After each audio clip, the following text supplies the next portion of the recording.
माँ Barahi account class पर आपका स्वागत है। अकाउंटिंग रेशियो के अंतर्गत प्रॉफिटेबिलिटी कैटेगरी के अंतर्गत हम रिटर्न ऑन इन्वेस्टमेंट से रिलेटेड इस वीडियो को आपको प्रेजेंट कर रहे हैं। यही एक रेशियो आपका प्रॉफिटेबिलिटी रेशियो का छूट गया था। इसमें दो तरीके होते हैं, एक असेट्स अप्रोच होता है, एक आपका लायबिलिटी अप्रोच होता है। दोनों की हमने प्रॉब्लम आपके सामने ला करके इस वीडियो के माध्यम से आपको प्रेजेंट कर रहे हैं। सबसे पहले हम क्वेश्चन पढ़ते हैं। From the following calculate return on investment. Net profit after tax 6 lakh दिया है, 10% डिवेंचर आपके 6 लाख है, इनकम टैक्स 50% है, फिक्स असेट 20 लाख दिया है, करंट असेट्स 10 लाख है, करंट लायबिलिटी 5 लाख है। रिटर्न ऑन इन्वेस्टमेंट का फार्मूला होता है net profit before interest tax and dividend upon capital employed into 100। अब प्रॉफिट बिफोर इंटरेस्ट और टैक्स का हमें कैलकुलेशन हर एक क्वेश्चन में करना पड़ेगा। तो इस क्वेश्चन में देखिए, यहाँ पर जो आपका प्रॉफिट दिया है net profit after tax 6 lakh दिया है, 6 लाख हमने ले लिया, ठीक है। प्रॉफिट आफ्टर टैक्स दिया हुआ है, ये प्रॉफिट आफ्टर टैक्स। तो इसके लिए हमने क्या किया, जो है 6 लाख इंटू 100 डिवाइडेड बाई 50 कैसे है, 100 में से 50 घटा देंगे तो 50 आ जाएगा। तो इस तरह के जब इसको सॉल्व करेंगे 12 लाख आपका जो है प्रॉफिट आपका बिफोर हो जाएगा। इसके बाद जो है यहाँ पर इंटरेस्ट ऑन डिवेंचर, क्योंकि डिवेंचर दी हुई है उसकी रेट्स दी हुई है, तो डिवेंचर आपके 6 लाख है, 6 लाख का 10% कर लीजिए 60,000, तो 12,60,000 आपका जो है profit before interest and tax आ गया। इसके बाद जो है आपको चूँकि असेट्स अप्रोच के द्वारा क्वेश्चन लगाना है, तो हमें कैपिटल एम्प्लॉयड असेट्स अप्रोच के थ्रू निकालना है। तो कैपिटल एम्प्लॉयड का फार्मूला होता है नेट फिक्स असेट्स ले लीजिए plus current assets minus current liability. अगर करंट असेट करंट लायबिलिटी को अगर माइनस करें तो आपका वर्किंग कैपिटल आ जाती है। तो बुकों में जो फार्मूला दिया है वो दिया है net fix asset plus working capital, लेकिन यहाँ पर हमने सब अलग अलग चीज़ें जैसे दी थी वैसे कर लिया है। तो नेट फिक्स असेट्स आपका कितना दिया है, 20 लाख ले लिया हमने। करंट असेट्स आपके कितने दिए हैं, 10 लाख दिए हैं, 10 लाख ले लिया। 5 लाख आपकी करंट लायबिलिटी है। अब 20 लाख प्लस 10 लाख 30 लाख, 30 लाख में 5 लाख घटाएंगे 25 लाख आ जाएगा। रिटर्न ऑन इन्वेस्टमेंट का फार्मूला होता है जो आपको ऊपर बताया गया, net profit before interest and tax and dividend upon capital पर 200। तो net profit before tax and interest आपका 12,60,000 हो गया, 25 लाख आपका कैपिटल एम्प्लॉयड है इंटू 100, तो 50.4% आपका जो है रिटर्न ऑन इन्वेस्टमेंट आ गया।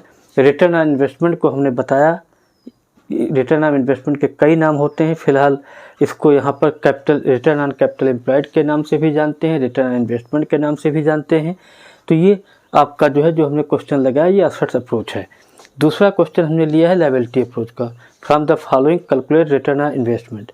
शेयर कैपिटल आपकी 1 लाख दी है, रिजर्व एंड सरप्लस 50,000 है, नेट फिक्स असेट्स आपके जो है 4,50,000 दिए हुए हैं, और नॉन करंट ट्रेड इन्वेस्टमेंट 50,000 है, करंट असेट्स आपके 2,20,000 हैं, 2,20,000, 10% डिवेंचर आपके 4 लाख दिए हैं, करंट लायबिलिटी आपकी 1,70,000 दी हुई है, और आपका नेट प्रॉफिट बिफोर टैक्स आपका जो है 1,20,000 दिया है।